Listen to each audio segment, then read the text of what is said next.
three men are leading it. Sam Altman at OpenAI, Demis Hassabis at Google DeepMind, and Dario Amodei at Anthropic. It's easy to understand why most of us are not taking AI as seriously as we should do. It's a very complicated subject, and it's a bit scary.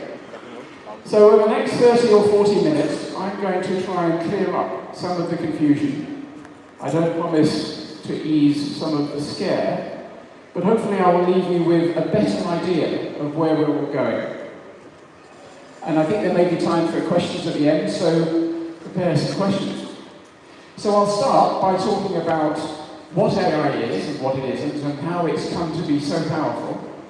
And then I'll talk about the next few years, tomorrow.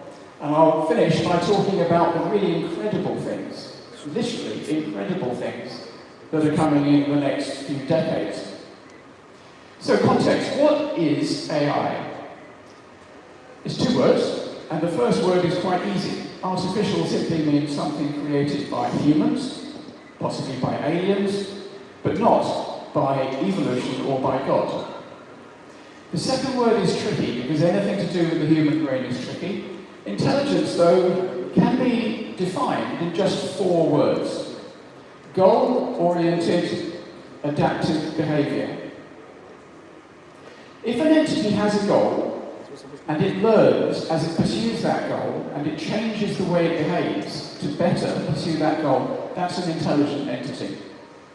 So that's what AI is, and it got started as a science in 1956 in Dartmouth College, at a seminar at Dartmouth College in New Hampshire.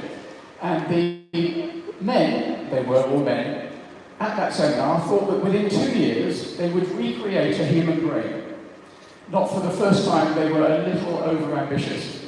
There is actually apparently a conference which happened the year before in France, but for some reason nobody believes the French about that. Now, for the first few decades of its life, of its existence as a science, AI did some incredible things, including, in 1997, beating the world's best ever human chess player. So a system developed by IBM called Deep Blue beat Garry Kasparov at chess. Kasparov was very unhappy about this. He accused IBM of cheating, and he was probably right. But he's cheered up a lot now. However, despite remarkable achievements, AI in those early years, in those early decades, did make money. And making money is the acid test of a technology. As a result, there were some periods called AI winters, in which AI researchers could not raise money to continue their research. But that all stopped, that all changed in 2012. In some ways, 2012 is really the beginning of the AI story. Because in 2012, we had the first big bang in AI, when Jeff Hinton, a British computer scientist who's worked his whole career in North America, figured out how to get an approach to AI called neural networks, how to make that work. Right from the beginning of AI, there were 2 types of AI. There were neural networks, which is very loosely modeled on the human brain, and there is symbolic, or good old-fashioned AI, which is more kind of logic-based. So Jeff Hinton figured out how to get neural networks to work, and he rebranded it as deep learning. So 2012 was the deep learning big bang. He's known as one of the godfathers of deep learning. Deep learning has given us remarkable miracles. Google Maps. I'm old enough to remember that if you were driving from Delhi to Kolkata, you had to have a paper map on your lap, and it couldn't tell you how long it was going to take you to do the journey. It couldn't tell you what changes in direction you needed to make if there was an accident. Google Maps, frankly, is a miracle. Google Search plus Wikipedia gives us something quite close to omniscience. Another miracle.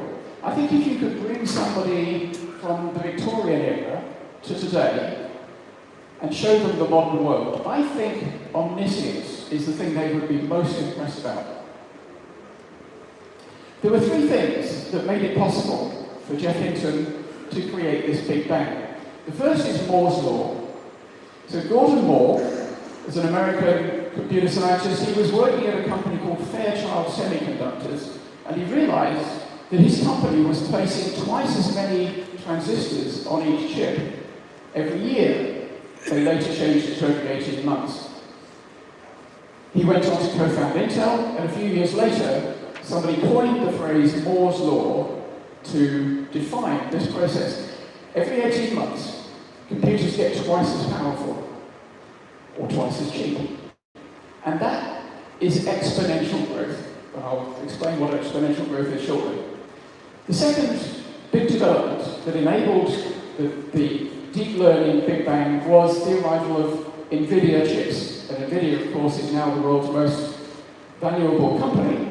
NVIDIA chips were originally for video games, hence NVIDIA.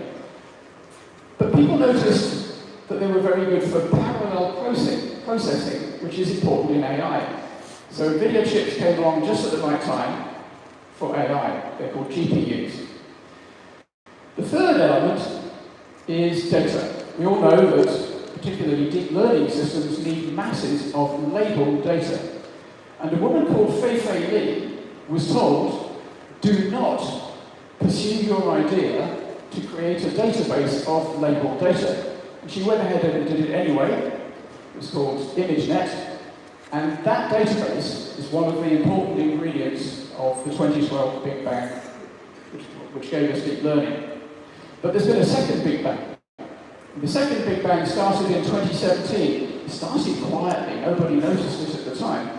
Some Google researchers published a paper called All You Need Is Attention, and they were riffing on the Beatles song All You Need Is Love. And this brought into existence an approach to AI called transformer technology. And fortunately for us, transformer technology has nothing whatsoever to do with these guys. It did give us large language models. Large language models do what they say in the name. They create models of language. Now, you will hear people say that they're just predictive text machines, just like our mobile phones have had predictive text for decades. But that's not true. They create a model of language, particularly now that reinforcement learning has been added to the mix. They don't understand language in the way we do. They're not conscious. And I'll come back to the distinction between consciousness and intelligence later on. But they do understand in a purely theoretical way how we use language, how the smartest humans use language, and they feed that back to us. So, to bring all this together, how far have we come? The smartphone in your pocket has more power, more compute power, than NASA had when they sent Neil Armstrong to the moon in 1969. All those masses of rows of computer banks that you see in the old pictures of Houston, there's more power in your smartphone than NASA had.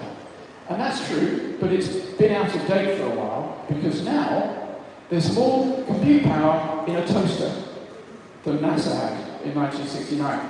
And I don't know about you, but to me that says one big thing, which is that Neil Armstrong was crazy. Because I don't know about you, but I would not go into space relying on the intelligence of a toaster. So, that's what AI is, goal-directed adaptive learning. That's how it's got here, the two Big Bangs, deep learning in 2012, transformers in 2017. What's it going to do? What is AI going to do in the next few years?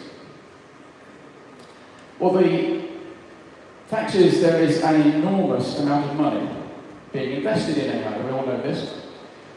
A lot of it by the Magnificent Seven in America, the big tech firms in America. Perhaps not quite so magnificent, all of them. Elon Musk's brain melted during COVID, so Tesla is perhaps not so magnificent anymore. There's also very powerful, very impressive big tech companies in China. Roughly speaking, Baidu is their Google, Alibaba is their Amazon, and Tencent is their Facebook. And there are also very impressive open learning startups like DeepSeek and Moonshot. Open source means that developers outside the developing company can play with the model, can adapt it to their own purposes. And China is specializing in open source because it's catching up with America. Now here is a chart of all the great European and Indian big AI, big tech companies. Yes, there are large technology companies in India, obviously, and in Europe, but none of them are big AI. None of them are involved in the AI race. And this is a problem, because right now, AI is a duopoly between America and China. And that's not a good idea. It's not a good idea for the most important technology of all time to be just driven by those two